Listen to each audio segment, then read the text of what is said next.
Hello and welcome to the Alaska Aviation Safety Foundation inaugural webinar. Our subject is liveatc.net. It's here, how can we use it? My name is Marshall Severson, a member of the Safety Foundation's board. This presentation is being conducted thanks to the support of the AOPA Air Safety Institute. Our mission at the Alaskan Aviation Safety Foundation is to improve aviation safety in Alaska through education, advocacy, and research. We are a nonprofit 501c3 tax-exempt organization promoting aviation safety. Please consider joining or renewing membership in the foundation through our website, which can be found at aasfonline.org. And we'll have that posted at the end of the program. We will have 3 presentations followed by Q&A. You may ask your questions via the question function. Mary O'Connor of the foundation will be monitoring the questions and providing them to the panelists at the end of the program. I personally first became very interested in liveatc.net after I learned the NTSB used a CTAF recording in an accident investigation. I thought, who records CTAFs? How would that work? What are the other potential uses, such as in training or communications improvement? First, we will hear from Dave Pascoe to give us an overview, then Jamie Patterson-Simes to speak to the training environment, followed by Tom Sims on the actual setup mechanism of the feeder sites. David Pascoe is the founder of liveatc.net. He has a diverse background in radio communications engineering and IT. He has a master's degree in electrical engineering and is a private pilot, instrument rated, as well as a certified drone pilot. He flies a Bonanza, including on missions for Angel Flight Northeast. Welcome, Dave. Hey, Marshall, thanks. And thanks to the Air Safety Institute and the AASF for inviting us to do this talk tonight.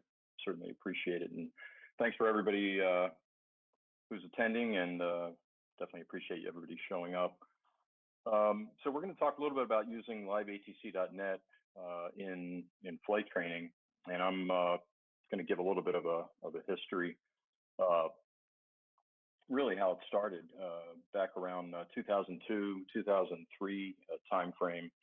I started a site in Boston. I wanted to listen to Boston Approach. I was working on my instrument rating and trying to focus on some communication stuff, and just kind of wanted to do things right, and found that it was kind of really hard in the airplane, especially in instrument training. You're spending so much time when you start out doing attitude flying, and then all the other details around that, which a lot of it I sort of had a pretty good handle on. And being a radio communicator from all my ham radio experience and all that, I thought, this can't be that hard. Well, I found it a little bit challenging, even though I had been listening to it without broadcasting it on the internet before that. And I still found that I had to think about every single radio transmission that I was going to make. It was not as easy as I thought it was. So I was also involved in a organization called VATSIM as an air traffic controller. It's a virtual network where pilots and air traffic controllers can, quote unquote, plug into the network. Since then, there's a bunch of other networks, and we could talk about that maybe a little later in the Q&A. But there are places where you can go online besides liveatc, where you can actually plug in and practice communicating and flying at the same time through flight simulation, which is really cool. So that was kind of my impetus for creating it, and created it really for myself in the beginning, and then it was for the folks that I was working with at the Boston Center VATSIM area, so they could listen. And then we started expanding it, and then I said, well, I might as well just put this out on the internet, because I knew how to do that, and maybe some other people would be interested in that. So the network from there kind of grew. It really became kind of a real crowdsourcing thing, and then it seemed like there was a lot of demand. At first, it really turned up in the busy airport areas. So as you would imagine, for people who want to listen in, they want to hear lots of stuff. So JFK, Philadelphia, Atlanta, Hartsfield, LAX, some of the bigger Class B airports, Chicago O'Hare, and a whole bunch of them came on the network as time went on. But it takes quite a bit of time to kind of go through that and recruit people and here we are today. So we're sitting over 1,000 airports and nearing 3,000 discrete channels that you can actually listen to around the world. So how does it all work?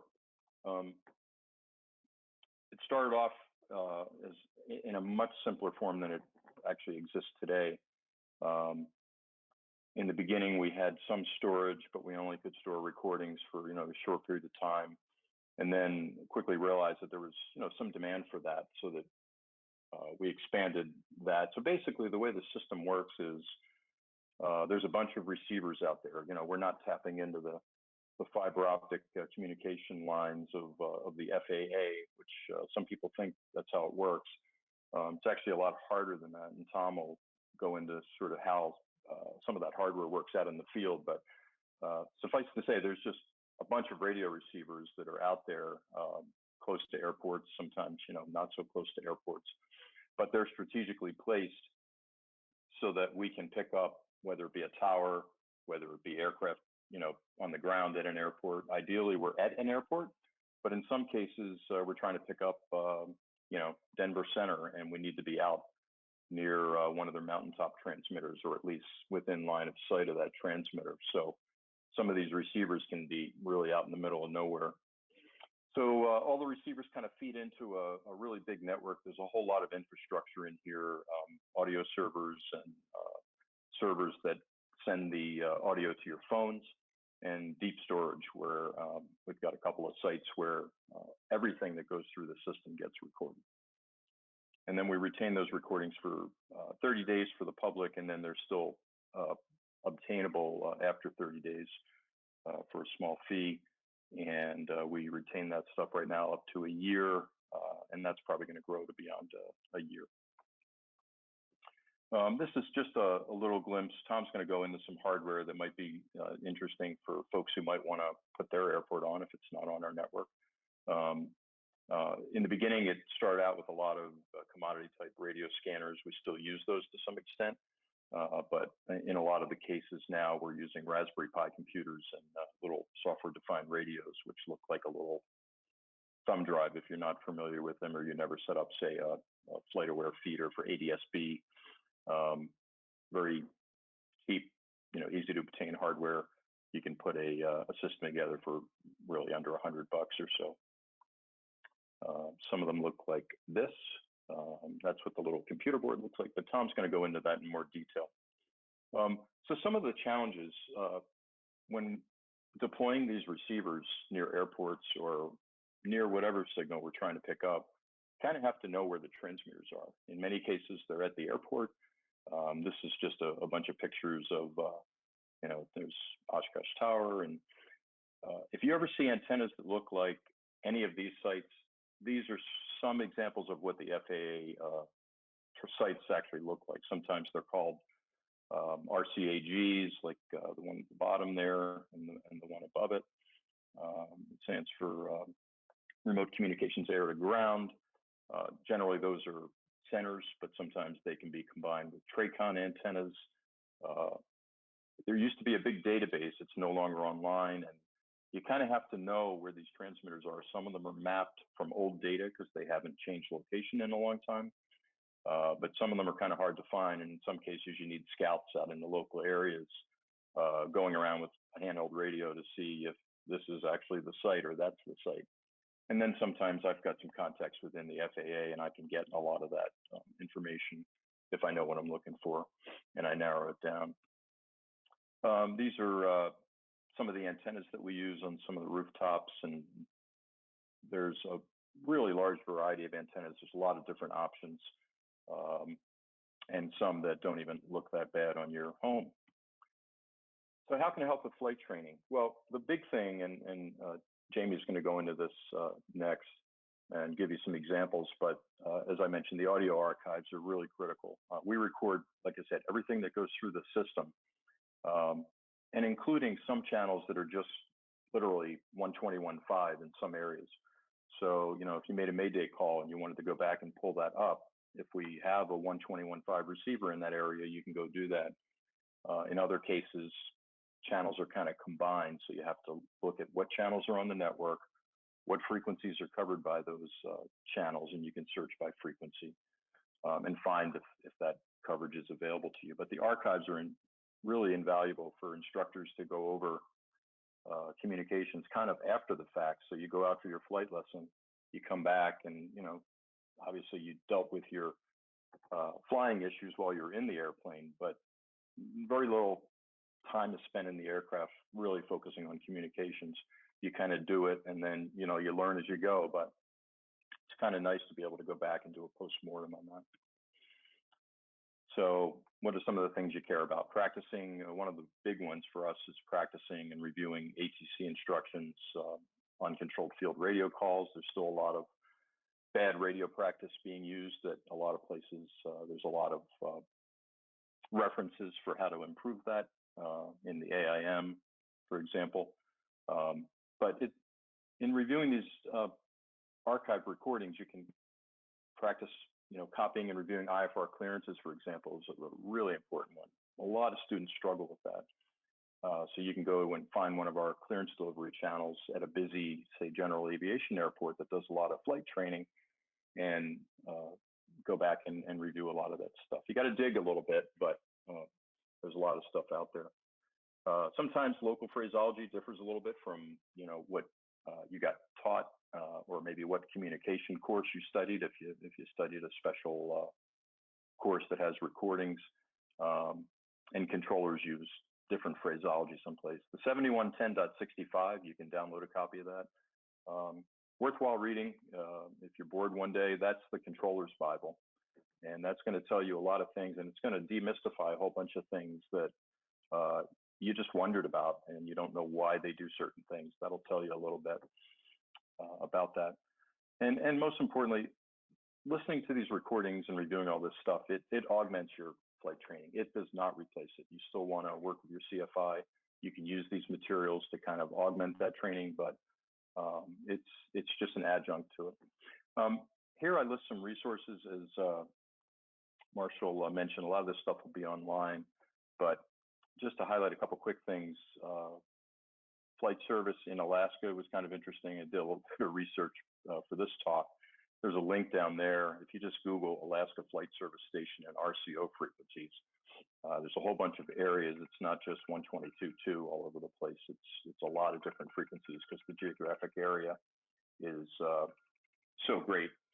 One thing I like to say, monitor guard when you are, especially on a cross country, put that in your COM2 radio and monitor it the entire time, because if you lose communications with ATC, first thing they're going to do, they're going to call you a few times, then they're going to try to call you on guard. And then go back and listen to one of these recordings after one of your IFR flights. Get a few of the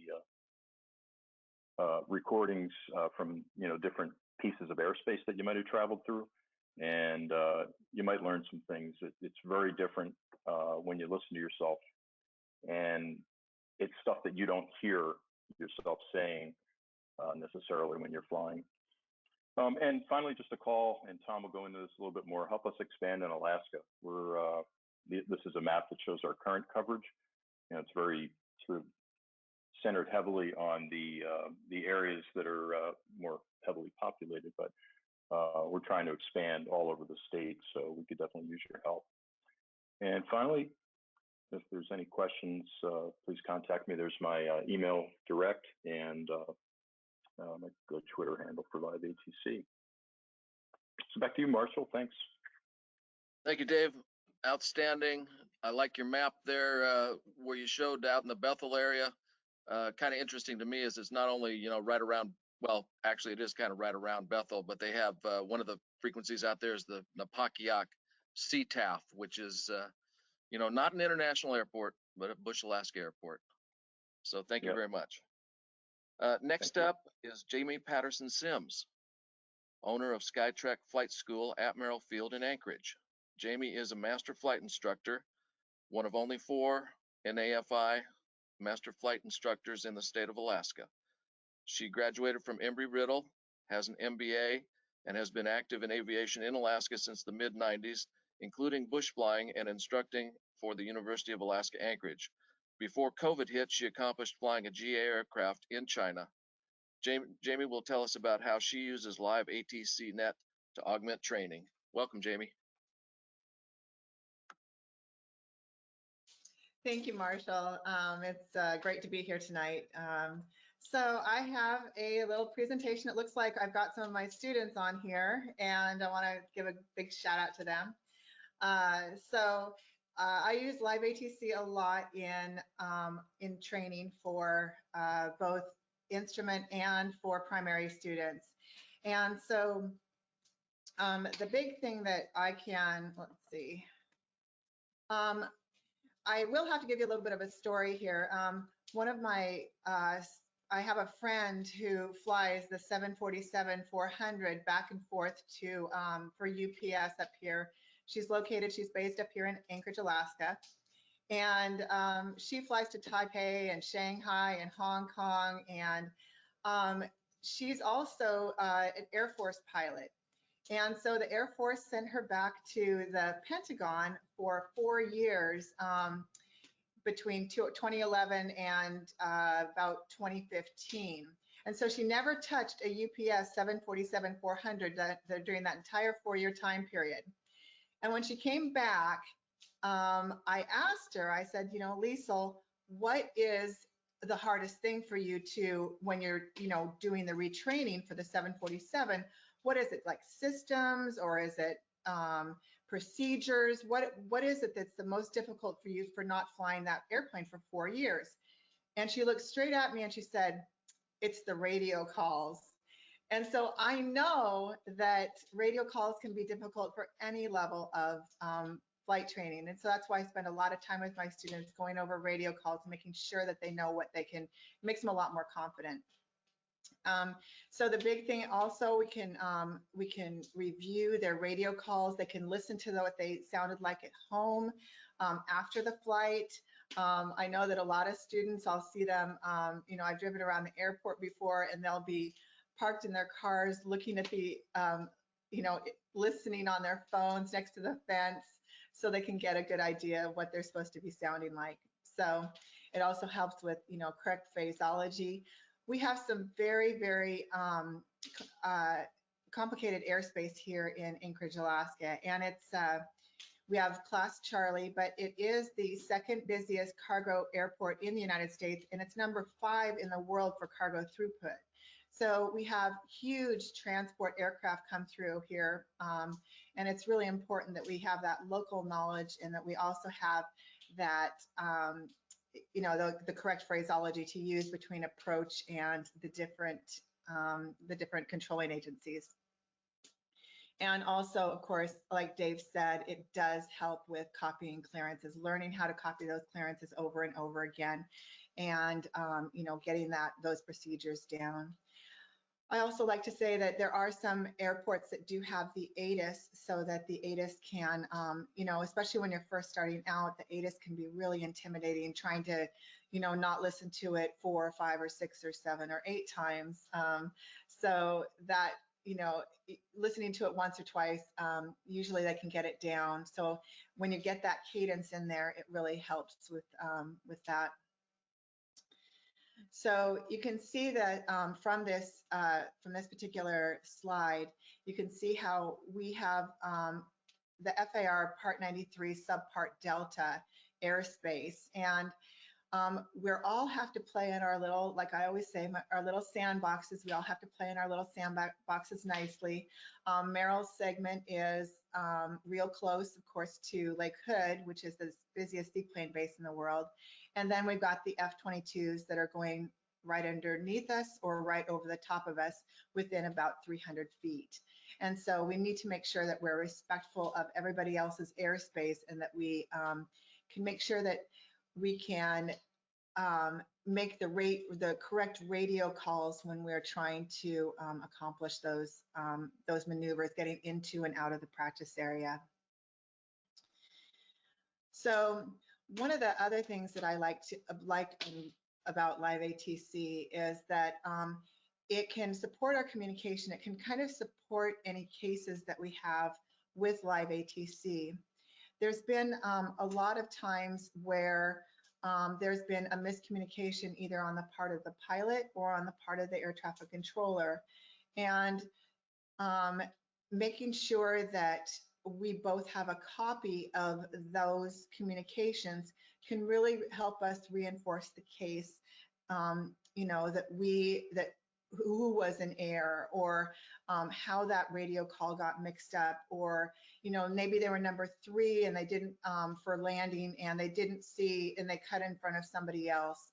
So seeing those, you know, hearing those and listening to those are just really critically important for being able to debrief with your students. I have a number of clips that I have saved over the years from different students who it's helped me support any NASA reports that I've had to do, either with my students or either actually for myself also, since I fly so much. So another thing that, and I had an incident a couple of years ago where I kept on noticing that there were low flying C-130s in the practice area, and they were a lot lower than 2,000 feet. And I would call up Elmendorf to their flight operations, and I tell them, I said, you know, I saw this C-130. It was at this, you know, it was at this area at this time, and they would just, they wouldn't listen to me. They would completely blow me off. And so after a few months of this going back and forth, they were completely, they wouldn't listen to what my concerns were. And so when I was out in the practice area with a student one time, he was underneath the hood, and I was doing the radio calls, and I noticed a C-130 that was out over the Wasilla Airport. And I was about 4 miles from the Wasilla Airport, and when they told me that the traffic, there was a C-130s, I immediately thought, they're really low. And so I knew that I was being recorded by live ATC. So when I did that, when I inquired about the traffic, this is what it sounded like. Cessna 281 traffic, 2 o'clock and 4 miles northwestbound, flight C-130 is 1,400. 281 traffic advice. 281, say altitude of C-130. Cessna 281 altitude showing 1,100. 1,100, thank you. So the traffic pattern altitude at Wasilla Airport is 1,354 feet, and they were flying at 1,100 feet, 2 C-130s over Wasilla Airport. And so when I actually called them up and I had that clip and I played it for them, all of a sudden within a few days, I never saw any more C-130s that were flying that low. And so that really helped bolster my case about about the C-130s flying so low, with student pilots and IFR pilots taking, you know, going in that airspace. And so that has really helped with safety out in the practice area. So I just want to say a big thank you to the Alaskan Aviation Safety Foundation, AOPA, and liveatc.net. And thank you so much for this opportunity to talk with everybody. Back to you, Marshall. Thank you. Thank you, Jamie. Excellent presentation. That airspace sure looked complicated. Finally, before we get to your questions tonight, we have Tom Sims, and he is a liveatc.net feeder volunteer. He's a longtime pilot in Alaska and engineer for Alaska Communications. He has the scoop on how this system is set up and feeds into liveatc.net. Tom, tell us all about it. All right, thank you, Marshall. So, and thank you all for attending this. This is it's a lot of fun for me, and I wanted to start off with a little bit of background. I've been feeding audio to Live ATC for 9 years, and I started much in the way that Dave did. Right, I'm a ham radio geek and a pilot, and I wanted to be able to listen to ATC conversations at work. And so, I rigged up a few things, and I found out what Dave was doing, and so I started feeding audio to him, and that was in 2009. And the main thing that I want to tell you about this, is that if you're interested at all, this is really easy. So you really only need 3 things to make this happen. You need an internet connection, which, if you're watching this, you've got that. You need a receiver with an antenna on it that can receive aviation, transmissions, and most of us already have something like that at home. And then you need a computer. And to talk about that kind of in detail, as far as the internet connection goes, nothing special is needed. Basically, you don't need a staff IP address. You don't need a lot of bandwidth. DSL and cable are totally fine.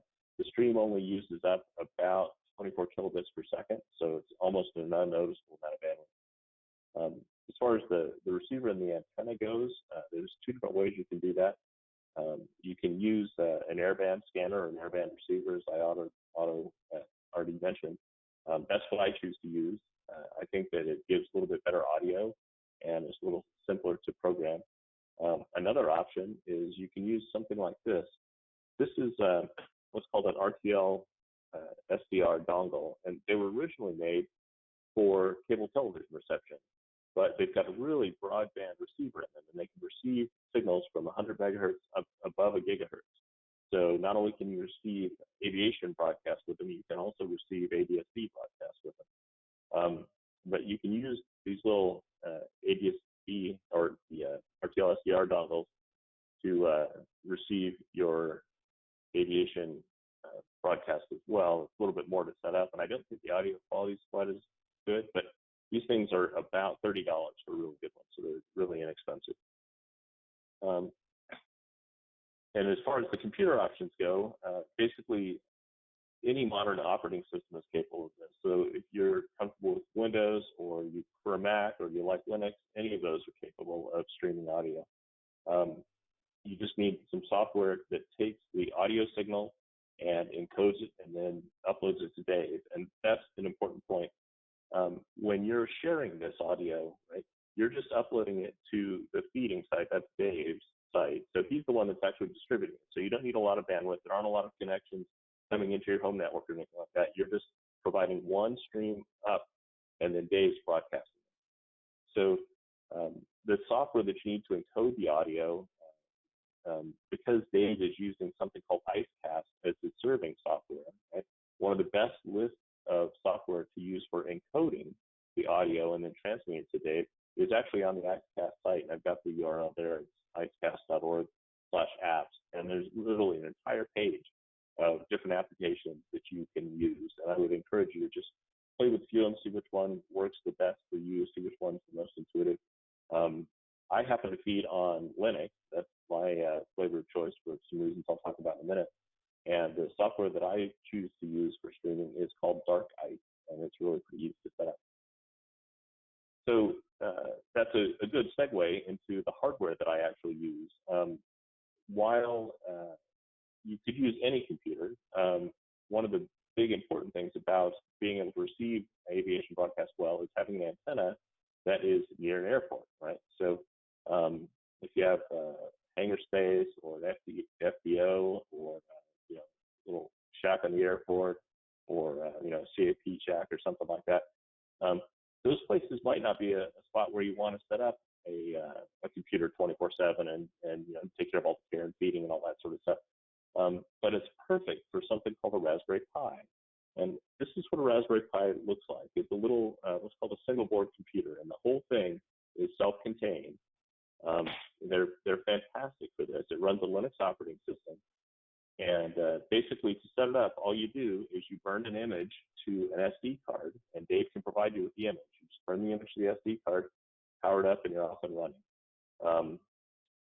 As far as what this requires, it's got a very modest power requirement, and it's very small, as you can see. So it's ideal for putting in a place where an antenna is handy. So, for example, if you've got a nook and cranny in the attic or something like that, you can set it up with the Raspberry Pi, and all you really need up there is power, because the Raspberry Pi has built-in Wi-Fi, so you don't even need to run network to it. You can run the Pi off Wi-Fi, and then stream straight off the Pi. So all you need up in the attic is an antenna, the receiver, and the Pi. Or if you're using one of the little RTL SDR dongles, all you need is the Pi, the dongle, and an antenna. And as I said, Dave has an image that he's got prepared so that you download the image, burn it to an SD card, push it in the Pi, and fire it up. And another thing about the Pis, which I kind of like a lot, it's Linux and it's good for learning. So it's a great STEM project with teens or something like that, or just for some fun. But they're inexpensive, they're low maintenance, and you can also add ADS-B monitoring. So for example, I'm streaming from 4 of our local airports here. I'm doing Anchorage International, Lakewood, Merrill-Field, and Elmendorf Air Force Base. And every one of those Pis is not only streaming the local aviation channels, but it's also streaming ADS-B from all those sites. So it's just a lot of fun and very versatile little box. And for streaming, you just can't beat it.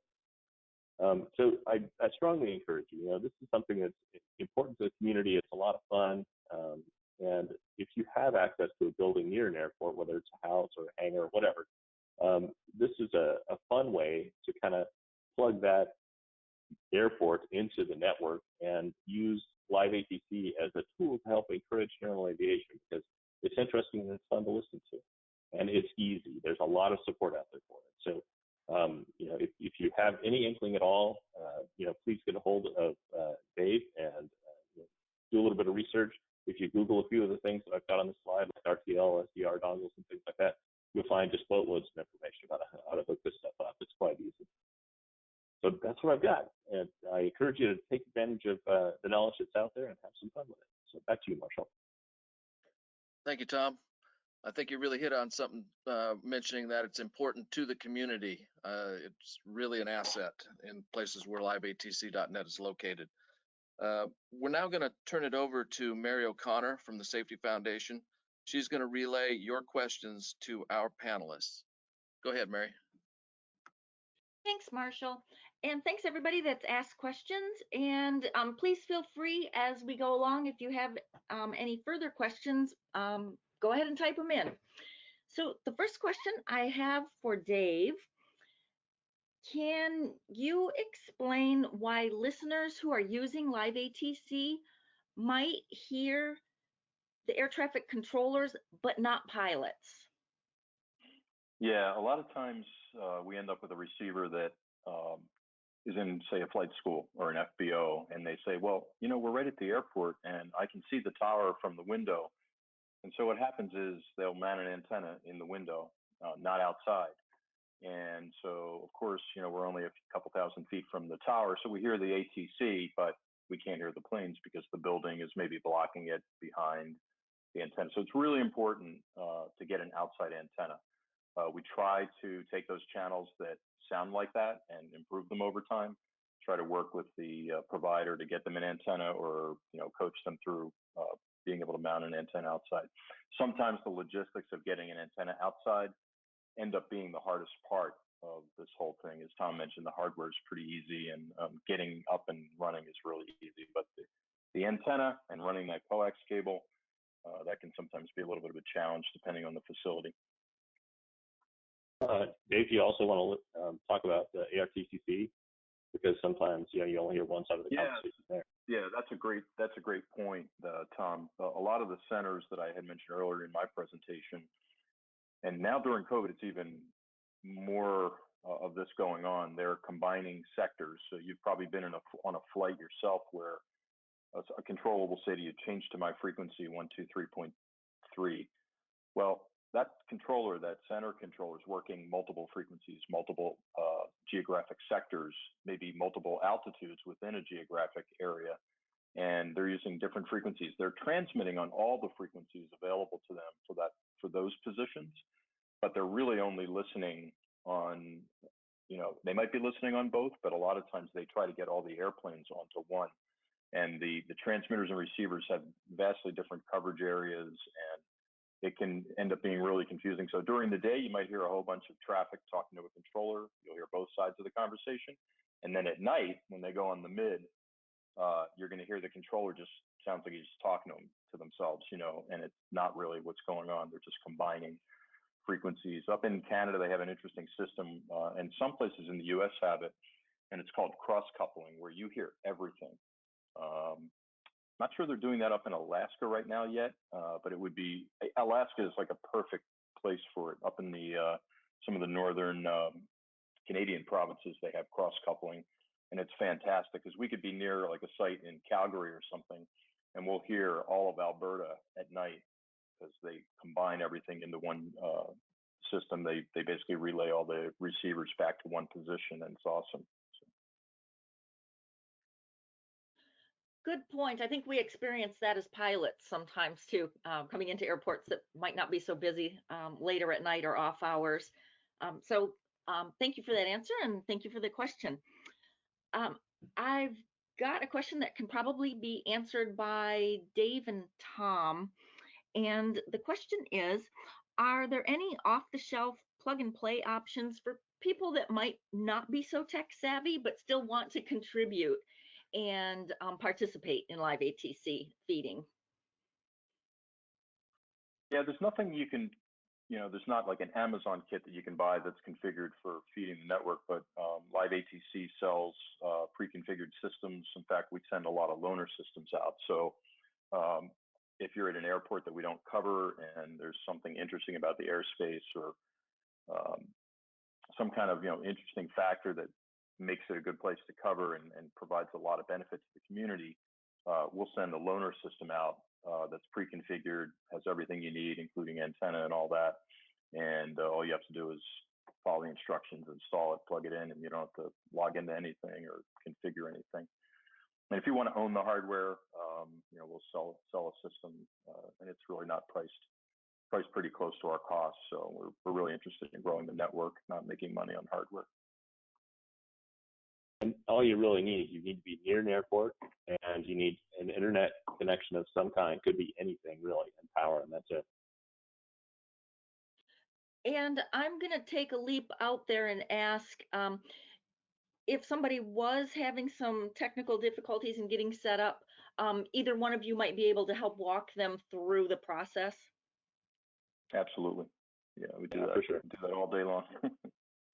Okay, great. Thank you. I've got a question for Jamie.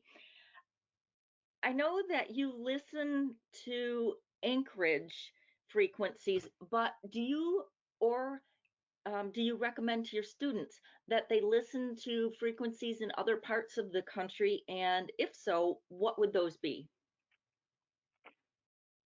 Good question. So most of my students, they do listen to, we have so there's two feeds. There's one at the hangar here, and it's feeding Elmendorf and Merrill Field. And then out of our garage over by International is an antenna that is for Lake Hood and International.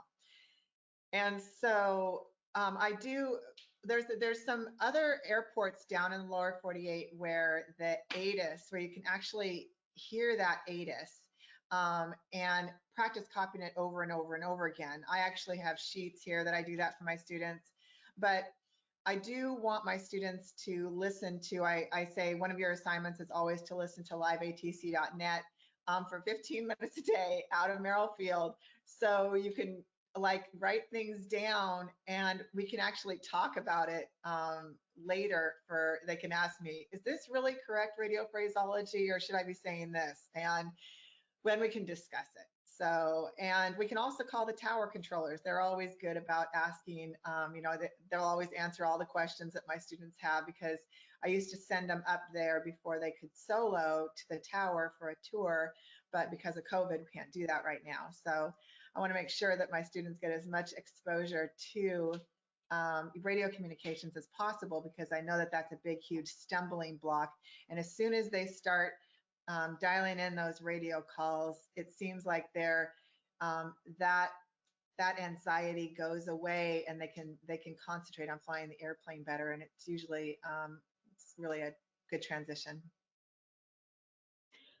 And Dave's site actually has a top 50 list of sites by current listeners, and so oftentimes when I'm at work, You know, if there's interesting weather going on in a particular location, or there's interesting domestic events going on in a particular location, I'll just spin over to Dave's site and listen to the ATC there. It's really interesting. Those anchorage controllers are rock stars, right? Their anchorage tower is, I think it might be the only tower in the United States that controls directly from the tower 2 different classes of airspace. Isn't that right? Yep. The Lake Hood and Anchorage International. Isn't that right?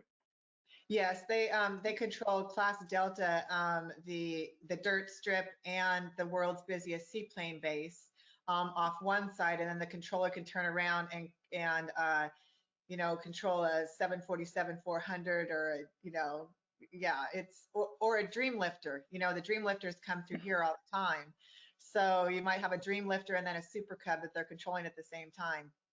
It's amazing. There's nothing else like it that I know And of. also our ARTC up here, the ZAN Anchorage Center, that controls. I think it's the largest single geographic area under a single center, you know, in the U.S. And they have just a huge, broad geographic area that they cover.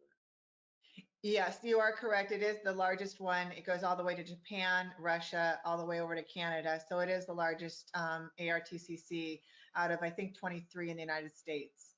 So That's right. And that one's fed out of Merrill, out of the little. I wish you could walk in and show them the embarrassing kind of china closet that's in the back room. That one's fed out of Merrill. That's A lot of these setups are embarrassing. That's a little closet we don't look in very often. Yeah. Well, thank you. I'm going to change tacks a little bit here from another perspective, and all 3 of you can jump in here. But the question is, who are the main types of customers who request the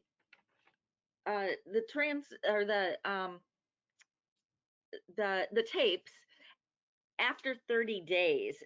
Are those government agencies? Are those pilots who might be looking to defend themselves, or attorneys? Who does that? Yeah, it's kind of all of the above.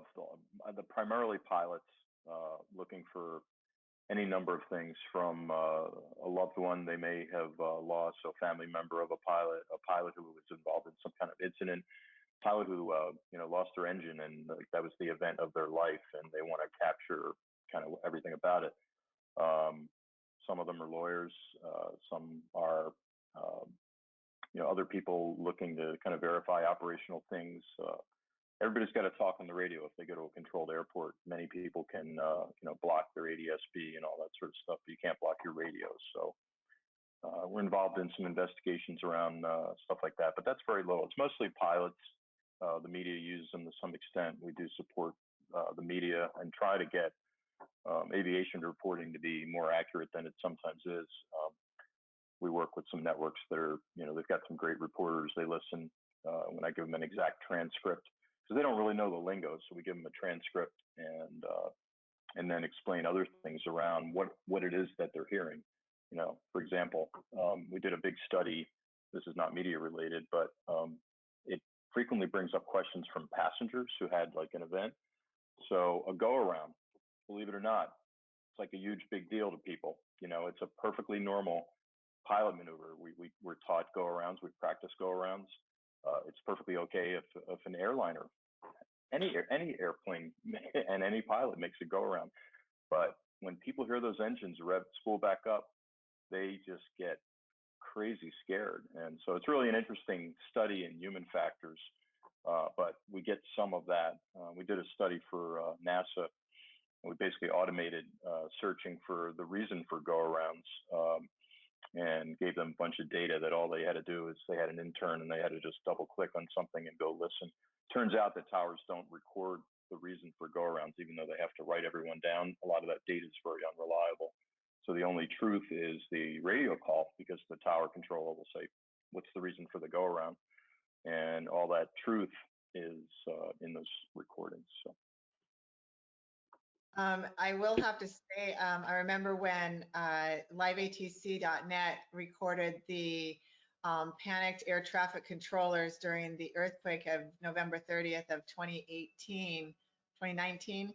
And you could hear them telling I think it was a FedEx Heavy to go around. And so that was kind of a cool clip to listen to. Yeah, it was neat listening to him dispatch traffic at International out of a pickup too. That was pretty awesome. But the recordings aren't just aren't just about litigation or sad or scary events too. I mean, a lot of times, when we're giving introductory flight or first flights or first solos or something like that, we try to make sure that one of the things that people walk away from that event with is a link to Live ACC so they can download it and hear themselves on the radio for the first time or hear their first solo and that kind of thing. Yeah, it's kind of a memento. I have my daughter's first solo recorded that I saved for that, and it was also coincided with the date of an air traffic controller's very last day, last hour of controlling when she timed out for her career, and she was the controller for my daughter who soloed. So that was kind of a special one to listen to.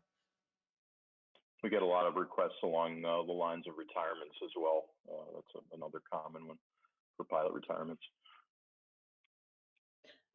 Thank you. It's good to know that these recordings are used for happy events as well as traumatic events. So thank you. I have one last question here, I think in the interest of time. And the question is, it's kind of detailed here. So at Fairbanks, Live ATC combines ground, tower, and approach on one channel. So when listening, it switches among them depending on who is talking. To be able to tune in to just one of those channels, such as tower, it would require one additional receiver tuned only to that frequency, correct? And is that something that would be beneficial? I think that's for Tom. It's Fairbanks, so I don't know. I can tell you that on. I don't know. She said Fairbanks, and somehow I heard. Yeah, so Fairbanks is that's one of our remotes. There's locations that are hard to change. A lot of times it's due to just availability of the volunteer in that local area.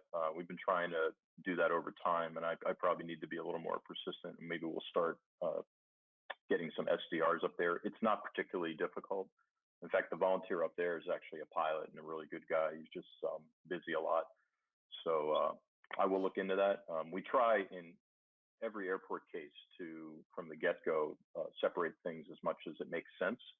If it's some place that is like an up-down facility where they control, the same controllers are controlling tower, and then they rotate between approach and tower they literally walk up and down stairs.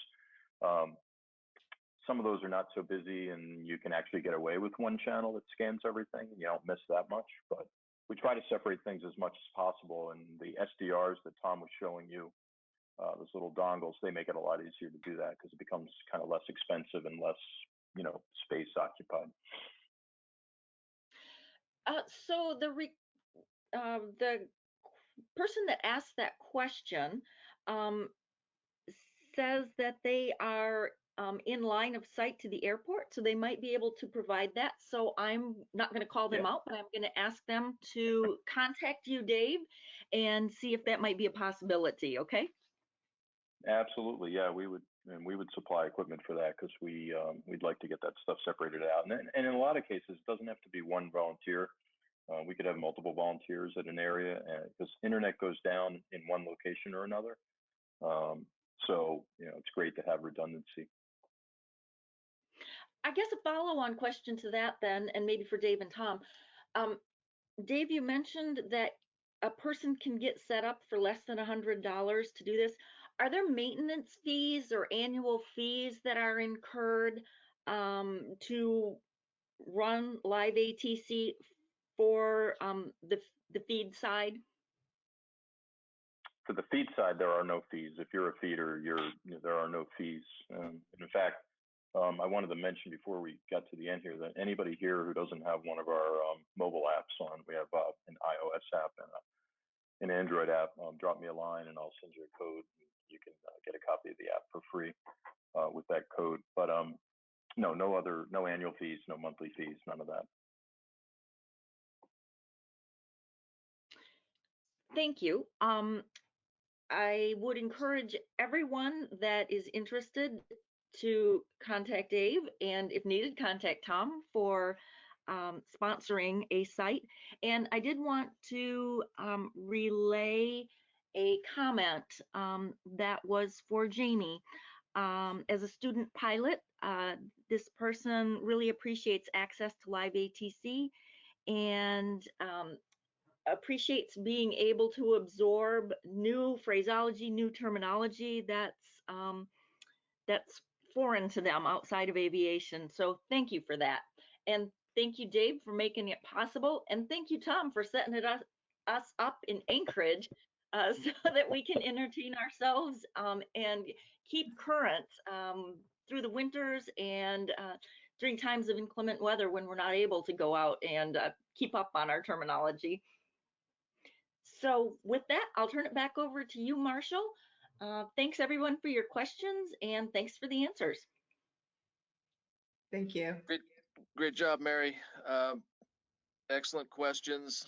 It's probably the tip of the iceberg, but you know, this state needs some more volunteers. So I'd also encourage folks that are able and willing to consider doing that in the best interest of the community. And thanks again for a great program.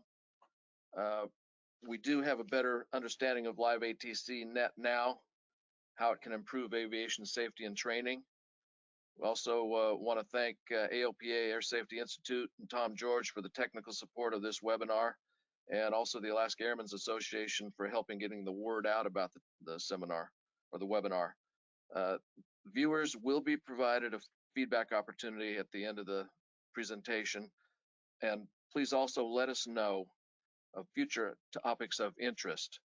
And if you're not a member of Alaska Aviation Safety Foundation, please consider joining and visit our website, which is posted on the slide here, aasfonline.org. Thank you.